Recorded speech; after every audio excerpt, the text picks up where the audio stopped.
fundamental por qué es la prevención.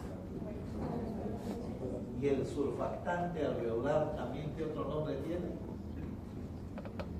Sustancia tensional. ¿Cuál es la principal función? Evitar el Mantener la colapso. arquitectura alveolar. Recuerden esto, mantener la arquitectura alveolar. Exactamente eso, vos tenés pinta de neumólogo. Son los macrófagos. La mayoría no los conocen. Yo hice hace tiempo una pregunta de eso y me respondieron que no existía. No dije nada, para que hay que aprender los macrófagos, ¿verdad? Pero con respecto a, escúchenme esto bien, respecto a los memocitos tipo 2, las sustancias tensioactivas son bastante alveolares. Vean, si esta mano simulamos que es mi alveolo y el surfactante mantiene la arquitectura alveolar, cuando disminuye o no se forma, por ejemplo, en el niño síndrome de membrana hialina o en el adúltero, por ejemplo, el síndrome del distrés respiratorio, se colapsa. Y de inmediato se produce ¿qué cosa? Insuficiencia respiratoria.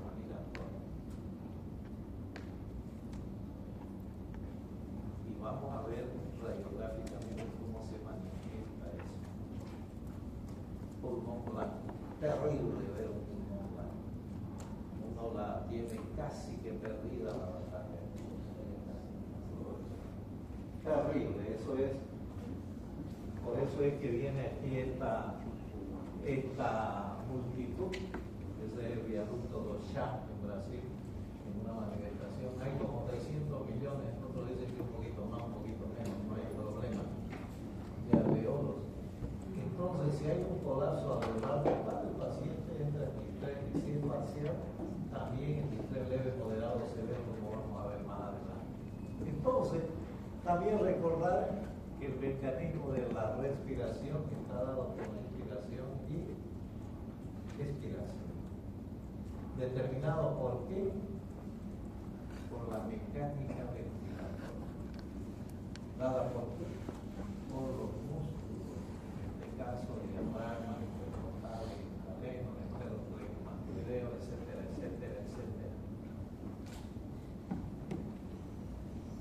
Pleuras. En realidad les diré que es una sola pleura que nace ¿dónde? ¿Quién se acuerda dónde nace la pleura? Nace en los ileos pulmonares y de ahí se refleja sobre la pared torácica dando lo que se conoce con el nombre de pleura parietal, y la otra que recubre el órgano que se llama pleura visceral. Ahora esto es importante, préstenme atención. Entre pleura parietal y visceral hay un espacio virtual que se hace real cuando hay un contenido. Si ese contenido es líquido, se forma lo que se llama derrame pleural. Pero si ese contenido es aire, se forma un neumotórax, que puede ser normotensivo o puede ser hipertensivo. Y una pregunta, ¿cuál es la diferencia entre derrame pleural y hidrotórax? de aquí no te explica casi nada.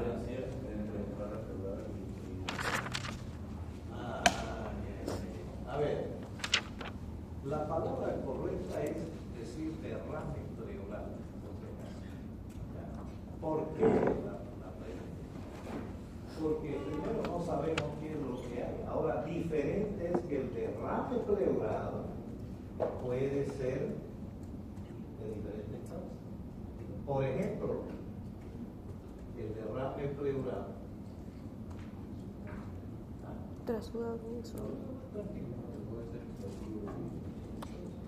El derrame pleural, de acuerdo al contenido, por ejemplo, puede contener pus que se transforma en un biotórax. Puede ser sangre y se transforma en un Hemotórax. Puede ser linfa y se transforma en un kilotórax. Interesante, ¿no? O puede ser un aguatórax. No es desaguapaz. Entonces, y eso se llama hidrotórax. ¿Cierto? Entonces, cuando hablemos de derrame pleural, de inmediato ustedes tienen que pensar en esas cuatro posibilidades. O es agua hidrotórax, o es pus biotórax, o es linfa biotórax, o es, ¿qué más? Hemotórax, correcto. ¿Ya? Ahora vamos a ver, cuando veamos radiografía, vamos a ver que es diferente lo que preguntaba su compañero. Eso en realidad se llama hidroneumotórax, lo que vos estabas preguntando. ¿Por qué se llama hidroneumotórax? Porque hay diferencia entre un derrame pleural que tiene tres características. Uno, borramiento del seno prostoglénico. Dos, la curva parabólica de la Moisson. Tercer criterio, desplazamiento del mediastino de la silueta cardíaca de la tráquea hacia el lado opuesto de la lesión. En cambio, en el hidroneumotórax no hay la curva parabólica, lo que hay es una línea horizontal. ¿Ya? Ya vamos a ver eso. Vamos a ver también en la práctica. Muy bien, sigamos. Pregunta de evaluación, me gusta preguntar esto porque a pesar de que no han llevado en primer año, uno se olvida. Vean rápidamente.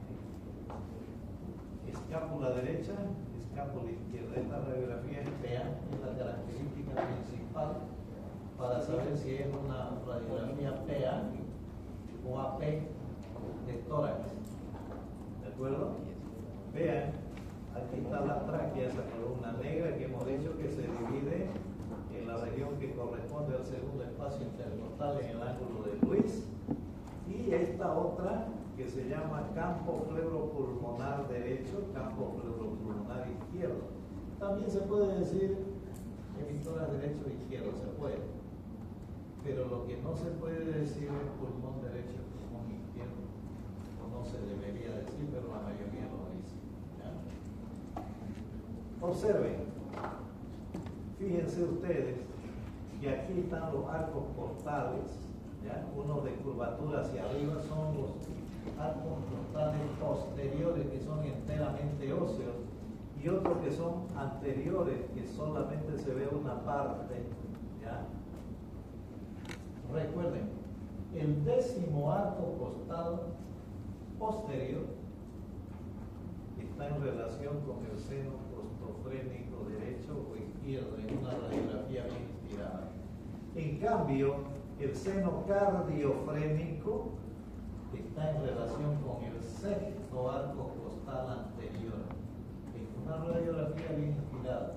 O sea que cuando ustedes valoren una radiografía, de inmediato cuenten los arcos costales.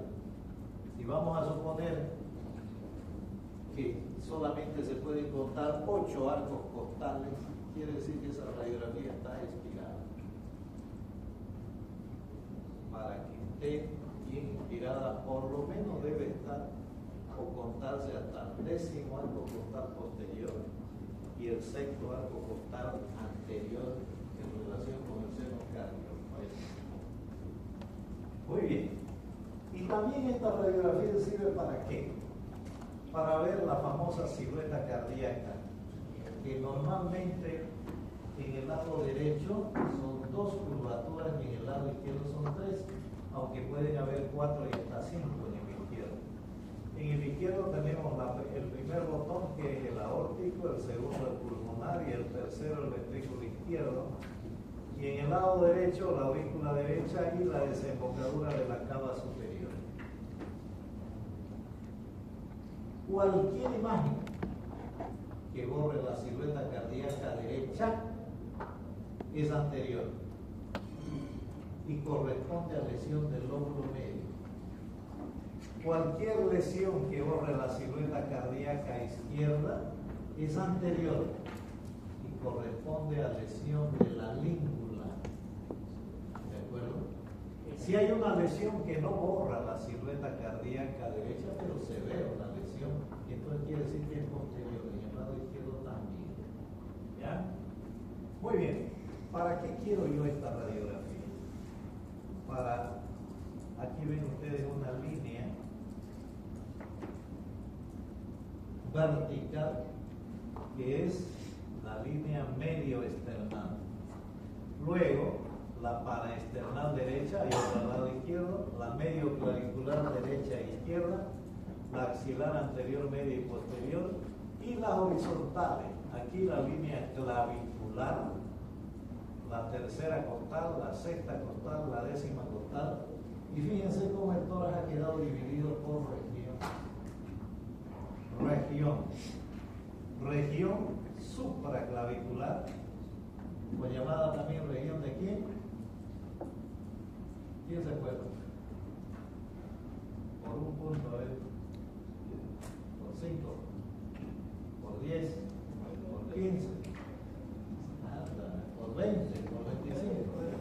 Lo voy a exhibir el primer parcial. Región supraclavicular o región de Guttmann, o punto de ocultación del asma, también así se lo conoce. Y ahí detrás de la región supraescapular, se llama región de Chauvet, o punto de ocultación de la tuberculosis. La pregunta es por qué la llaman punto de ocultación de la tuberculosis. A ver. Porque usualmente la tuberculosis correcto, muy bien. Otro neumólogo, ¿cómo es tu nombre? Sebastián. Muy bien. Recuerden ustedes de que los lóbulos superiores derecho y izquierdo en la tuberculosis son los que más se afectan. O sea que ya tenemos un criterio, vean, cuando veamos un síndrome de condensación pulmonar en los ápices pulmonares hay que pensar en tuberculosis, pero no solamente en tuberculosis, hay otras cosas más que pueden ser, ¿no? Y lo que más debemos nosotros abocar es tratar de hacer diagnóstico diferencial con cáncer. Créanme que en el servicio de neumología, en los años que tengo ahí, 39 años ya ahí, muchísimos pacientes han sido derivados de otros centros de salud con el diagnóstico de tuberculosis resistente o drogo resistente. En camino al paciente fulano de tal con síndrome de condensación pulmonar compatible con tuberculosis, tratamiento ya 2 meses y un poco sin mejoría. Nosotros le hacemos una fibroscopía, le hacemos biopsia, etcétera, etcétera, y resulta que no era tuberculosis ni no era un carcinoma de pulmón. Entonces, está bien pensar en tuberculosis, pero también hay que pensar en algunas otras cosas, sobre todo cáncer del pulmón. ¿De acuerdo? Muy bien. Tenemos la región infraclavicular, región mamaria y región de los hipocondrios. Vean ustedes, ¿ya? Y entonces vean ustedes lo que dicen esos grandes sabios, ¿no? Caramba, hay que hacer un caso. Recordarse de Sócrates que dice, solo sé que no sé nada. ¿No? Bien, sigamos. Entonces ahorita hablamos de la segmentación broncopulmonar. Ya se la mostré ahí, pero le voy a dar un tips. Pulmón derecho, 3 lóbulos. Pulmón izquierdo, 2. Pulmón derecho, mnemotécnico, APA. Anterior, posterior, aplicado. Lóbulo medio. ¿Hay alguien que fuma aquí? Por suerte. Pero hay una marca de cigarro que se llama LN, ¿no? LN. Lóbulo medio, lateral y medial. ¿De acuerdo? Y lóbulo inferior, tanto el derecho como el izquierdo, un segmento apical, que es el segmento 6. Y ambos tienen un segmento que está cerca del corazón, por eso se llama paracardíaco. Y tenemos los basales anterior, medio y posterior, y es en el lado derecho. En el lado izquierdo hay un poquito, cambia la cosa, porque el bronquio superior derecho o izquierdo tiene una división en el bronquio del culmen y el bronquio de la língula. En el culmen se divide en ápico posterior y anterior, y la língula en lingular superior e inferior. Y luego los demás vienen ahí, ¿no? Anterior, medio y posterior, paracardíaco y apical. Muy bien. Cadenas linfáticas rectoras. Estoy para hablar de esto, pero lo vamos a resumir en lo siguiente. En las 4 T's: neumólogos, a la inspección, tenemos que ir nosotros a inspeccionar, palpar cuello, axila e ingle. Y obviamente existe la posibilidad de que encontremos ganglios. Normalmente no deberían haber ganglios ahí, infartados. Si hay un infarto ganglionar, es porque hay algún proceso inflamatorio que ha desencadenado eso. Y quiero que recuerden esto porque lo vamos a aplicar posteriormente. Todo lo que nos ocurre como seres humanos, a nosotros, lo que nos afecta, los responsables van a ser, ¿qué cosa? Bacterias, virus, hongos, parásitos, agentes químicos, agentes físicos, inmunológicos, genéticos, neoplásicos y otros de causa desconocida. Pero hay una característica de todo eso. Todos producen una reacción inflamatoria. Todos generan mediadores inflamatorios. Histamina, serotonina, bradicinina, tromboxano, factores de endosis tumoral, factores agregadores, plaquetas, leucotrienos, citoquinas, interleuquinas. Todos mediadores inflamatorios. Que de una u otra manera pueden llegar a producir un infarto ganglionar. Y si hay infarto ganglionar, queridos futuros neumólogos, ustedes tienen que pensar en las 4 T's: timo, tiroides, teratoma y el terrible linfoma. Yo sé que ustedes me van a decir, pero el linfoma no se escribe con T. Es cierto, pero terrible se escribe con T. Entonces hay que pensar en eso. ¿Ya? Les aseguro que en los años que he estado en el servicio y sigo en el servicio de neumología, hemos tenido muchos pacientes, no uno, ni 10, ni 20, mucho más, con diagnóstico de tuberculosis ganglionar. Cuando encuentren ganglios, lo primero que deberían pensar ustedes es que no saben cuál es el diagnóstico, solamente una hipótesis y solicitar una biopsia ganglionar. Eso le va a dar el resultado.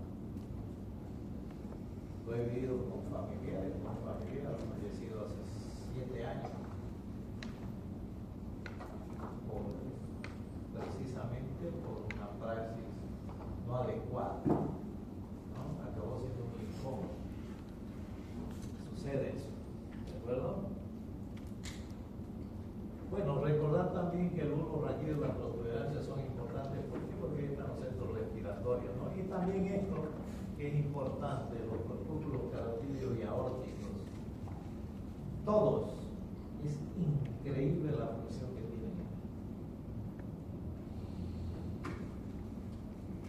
Si en la sangre de Jorge Ronda Darce Justiniano estos quimioreceptores detectan una caída de la presión arterial de oxígeno, de inmediato le mandan un mensaje al centro respiratorio y le dicen: oye, aumentar la frecuencia respiratoria de Jorge Ronda porque está hipoxémico.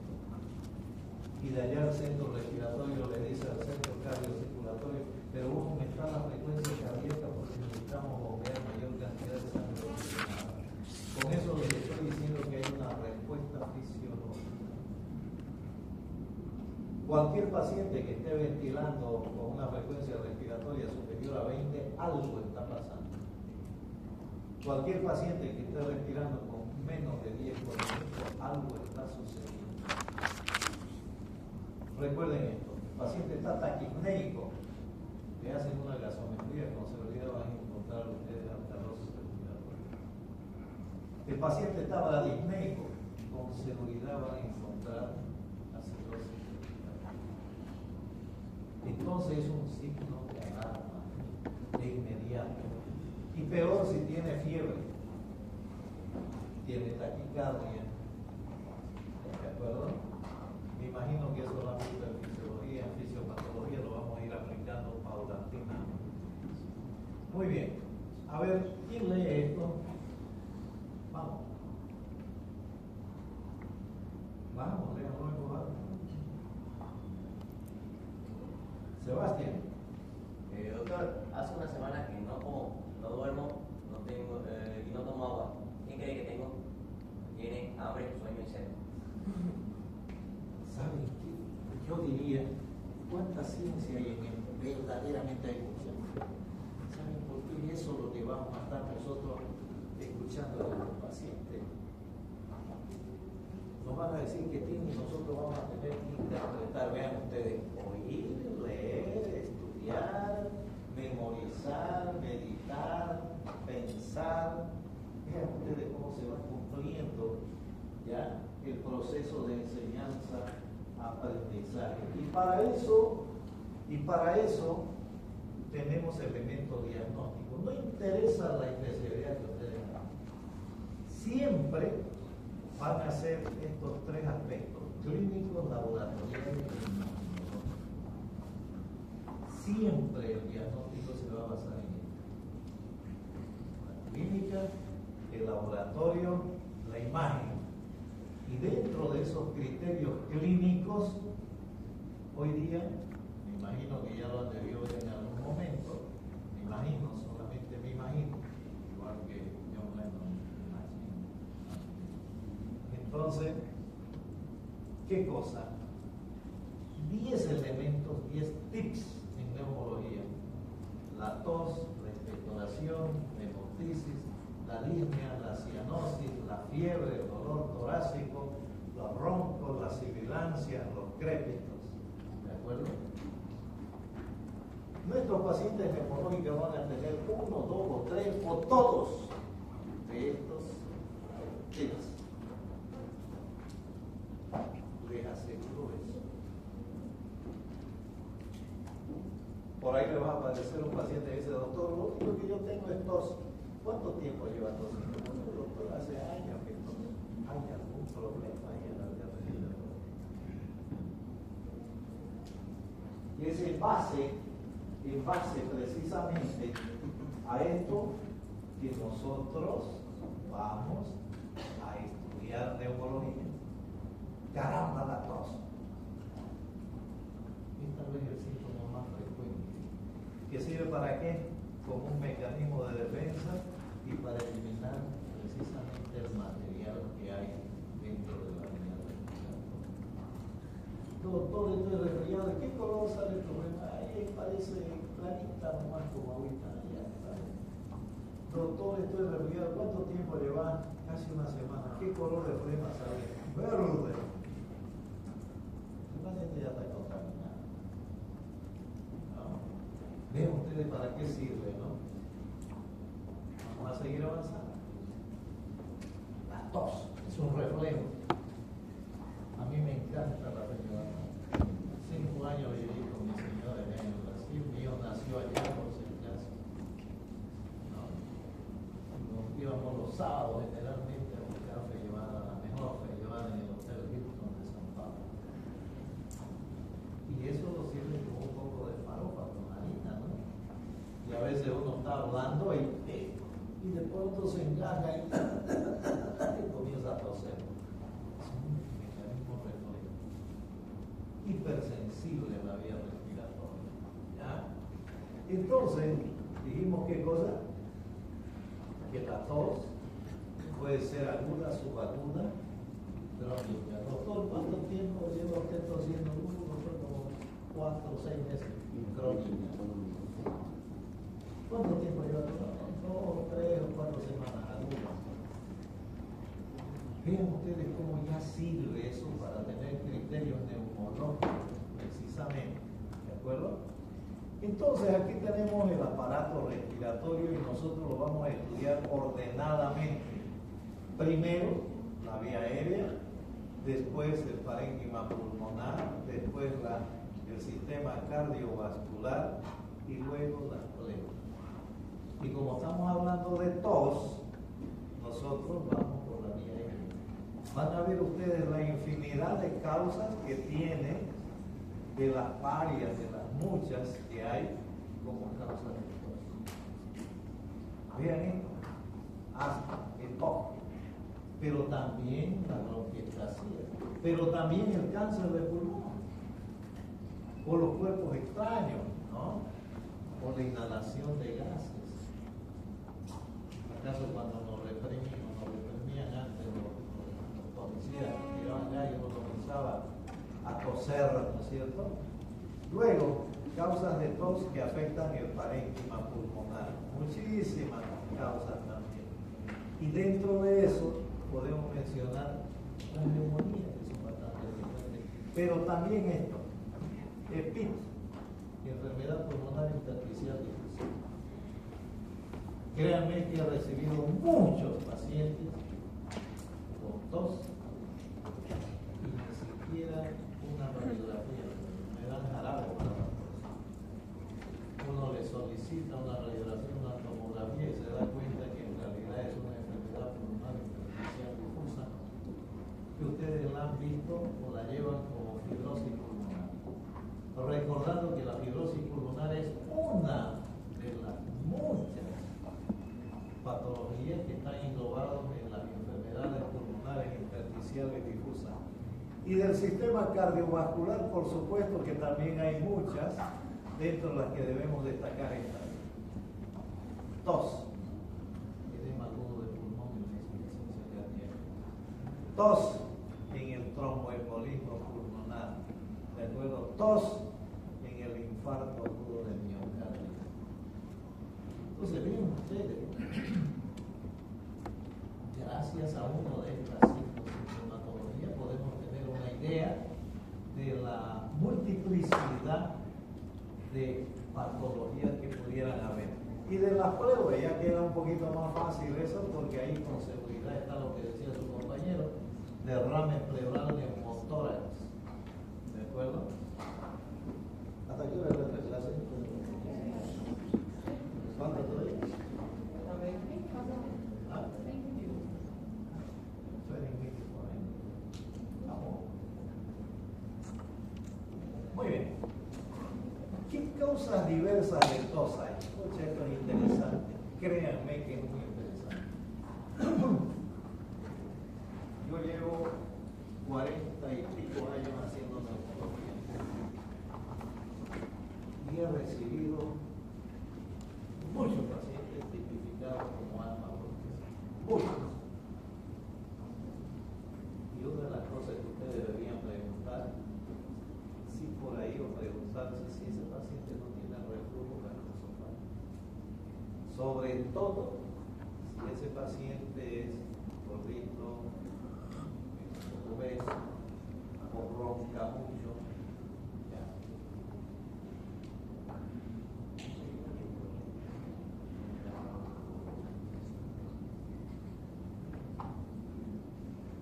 Puede suceder, pero lo más frecuente es el reflujo gastroesofágico como causa de tos.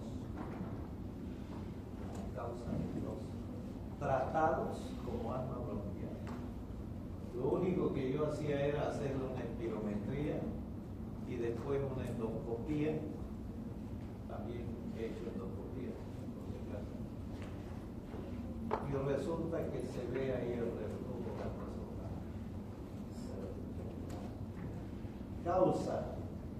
Causa de eso, ¿ven? Tratar el reflujo gastroesofágico se lo dictamina al gastroenterólogo y el paciente después de 6 meses, 9 meses, 1 año, se acabó el año. Bien, ¿no? Entonces es importante importante que ustedes lo tomen en cuenta, ¿de acuerdo? Y por supuesto la tos psicógena, sobre todo, ya van a ver ustedes cuando den el primer parcial. Todo el mundo va a estar... No, mira, ya le cuesta hacer, quiero decir eso. Todo eso le cuesta ya yo me la sé toda, mi hermano llevo muy bien, ¿no? Y la expectoración, será importante la expectoración, terriblemente importante. Vean, expectoración, estamos con sueño, Cristian, ¿no? Diego de Frisac.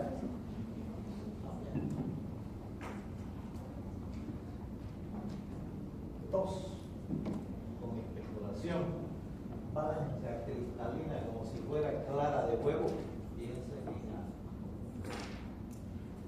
Tos más expectoración hemotórica, obviamente tuberculosis me va a decir, está bien. Pero si esa expectoración, presten atención, fuera en forma de estrías de sangre, como hilos de sangre, piensen en cáncer de pulmón. Si ese paciente tuviera expectoración fétida, maloliente, piensen en absceso de pulmón. Si esa expectoración fuera rosada, asalmonada,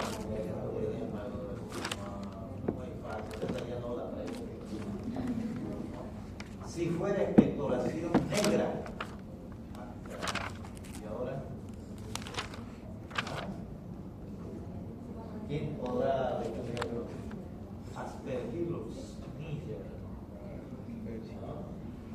Vean ustedes cómo la expectoración nos puede dar una idea de lo que tenemos, ¿no? Lo importante es no poner ahí diagnóstico, no señores, diagnóstico se da al final. Ustedes me van a poner ahí impresión diagnóstica o hipótesis diagnóstica, porque cuando ponen diagnóstico cerraron el diagnóstico, ¿ya? Muy bien. La hemoptisis. El paciente puede tener todo lo que sea y nunca va al neumólogo, pero cuando comienza a tener un problema con sangre, todo el mundo busca al neumólogo. ¿A ver? Entonces, ¿qué es la hemoptisis? Obviamente la salida de sangre por la vía aérea. Terrible la hemoptisis. ¿Cómo se clasifica? Así vean ustedes. Leve, moderada, severa, masiva. Masiva, mayor a 600 ml por día. Leve, menos de 30 ml por día. Moderada, hasta 200. Severa, más de 200 requerimientos en 24 horas. Y eso se ve con mucha frecuencia, ¿de acuerdo? Entonces, la hemoptisis también la vamos a ver. Fíjense que tenemos una secuencia: vías aéreas, parénquima pulmonar, sistema cardiovascular y pleuritis, ¿de acuerdo? En la vía aérea, ¿qué tenemos? Una multiplicidad también, muy rápido. Vean ustedes, en vía aérea, ¿qué puede producir hemoptisis? Una traqueitis, incluso las enfermedades de las vías aéreas superiores, o bronquiectasias, o un carcinoma broncogénico, o la presencia de cuerpo extraño también. Y del parénquima pulmonar, por supuesto que hay otras también que nos van a provocar hemoptisis. Dentro de eso, las más frecuentes, ¿no es cierto?, la tuberculosis, pero también absceso de pulmón. Nosotros hemos tenido algunos casos en el servicio donde estaban también tipificados como tuberculosis y en realidad lo que tenía el paciente era un lupus eritematoso que se manifestaba por una vasculitis. Vean ustedes, entonces hay que pensar siempre en diferentes posibilidades, ¿ya? Del sistema cardiovascular, ¿será que producen hemoptisis? Por supuesto. Y vean ustedes, el tromboembolismo pulmonar, ¿ya?, por la insuficiencia cardíaca congestiva, llama digo el pulmón, se confunde con eso, ¿no es cierto?